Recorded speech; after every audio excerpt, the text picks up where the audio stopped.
आप कहीं दूर नहीं जाते। अब मैं मेरे शिष्य का ही बता देता हूँ, जो कि मैं आपको बताऊँ। मेरे शिष्य ने मेरे से सिद्धियाँ ले लिया, जो सिद्धि है, गुरु मंत्र है, वह गुरु दीक्षा है, वो सब ले लिया।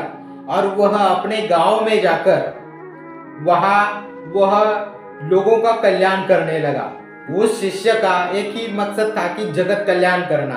तो उस शिष्य ने उस गांव में एक भाड़े पर बंगला ले लिया, जो कि उसका ही गांव था।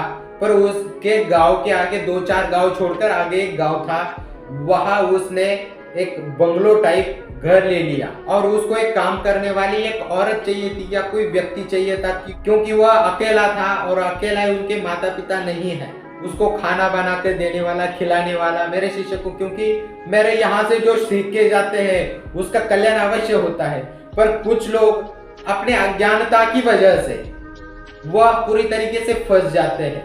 और वह व्यक्ति अच्छे तरीके से काम करने लगा, उसको काम बढ़ने लगा, उसका काम बढ़ने लगा। तो वो खुद ही खाना बनाता था, वो खुद ही सब कुछ कार्य करता था, झाड़ू पोछा वो मेरा शिष्य वो खुद ही कर देता था।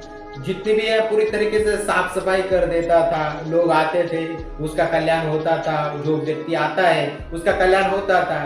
तब उस शिष्य का काम बढ़ गया, बहुत झाड़ू पोछा करने के लिए, खाना बनाने के लिए एक किसी काम वाले को ढूंढ रहा था कि बंगलो जो था वो बड़ा था, उसको साफ सफाई करना था। तो बहुत समय निकल जाता था, लोगों का कल्याण नहीं कर पा रहा था। तो उसने एक औरत को काम पे रखा। एक साल हुआ, जो कि दीपावली को उस औरत को उसने घर में काम वाली रखा था। तो वह महीना कितना देता था पता है मेरा शिष्य? वो 15,000 देता था। 15,000 रुपये महीना। इतना इस मेरे शिष्य का एक नेक दिल था, पर उस औरत ने इतना गलत कर दिया, उस व्यक्ति को जेल में फंसा दिया। उस औरत का यही काम था, झाड़ू पोछा करना और उस शिष्य को खाना बना देना, यही काम था।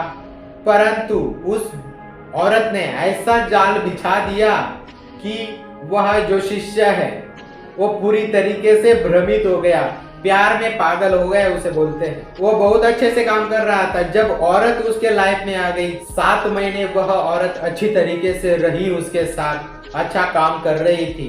परंतु इस औरत को चाहिए था माल, यानी कि पैसा, क्योंकि उसके पास बहुत पैसा था मेरे शिष्य। अब आप सभी को भी पता है, मैं जो सिद्धियां प्रदान करता हूँ, पैसा कितना होता है, जो यही होता है। जब पैसा आता है मनुष्य के इच्छाएं बढ़ने लगती हैं। जो कि पहला वो मेरा शिष्य था कि जो कि उस औरत को 15,000 रुपये महीना दे रहा था। मतलब 15,000 उसके बच्चे को उस व्यक्ति ने, उस शिष्य ने मुझे बताया, पूरे तरीके से रो रो के बताया। या तो कि भगवान के सामने तो क्या क्या उसने बताया होगा, परंतु एक गुरु होता है, गुरु के सामने तो सब कुछ सही बोलना होता है। तो हुआ ऐसा कि उस औरत ने बहुत वेट किया। पहले उसने उसका बैकग्राउंड चेक किया, उसका बायोडेटा चेक किया उस शिष्य का, उसके पीछे कौन है। उसको पता भी है कि मेरे पीछे गुरु है, परंतु वो समझ नहीं पाई।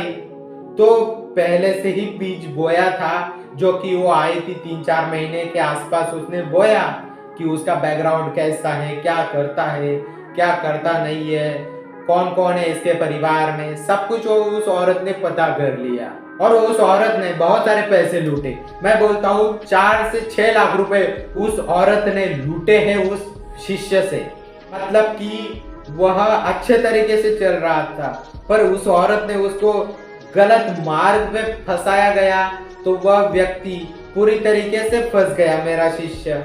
और जब मेरे शिष्य के पास से पैसे खत्म हुए, तब उस औरत ने अच्छी तरीके से, वो सब कुछ रिलेशन था, आपको मैं बताऊं, पूरी तरीके से उसको प्यार में पागल कर दिया उस औरत ने। वह 34-35 साल की औरत होगी, और वह जो लड़का है वह कितने साल का होगा आपको पता है? वो 23 साल का लड़का है। अब आप बताओ यह तालमेल कैसे चलेगा? बताओ, तालमेल तो चलेगा नहीं। अपने बेटे जैसा वो लड़का है और उसको प्यार में फंसा लिया है। बताओ, वह औरत 34-35 साल की है, इतनी बुढ़ी हो चुकी है, उसको यह अक्ल नहीं है कि इतना पैसे के लिए इतने छोटे बच्चे के, अपने बेटे समान बच्चे को वह बर्बाद कर रही है, उसको अक्ल नहीं है। और जब उसके पास के जितने भी पैसे थे वह सब खत्म हो चुके थे, तो उस व्यक्ति ने, उस औरत ने कर दिया ऐसा कि वो पुलिस स्टेशन में गई, ऐसा ऐसा मेरे ऊपर छेड़छाड़ कर रहा है, ये वीडियो शूटिंग भी किया था इसने।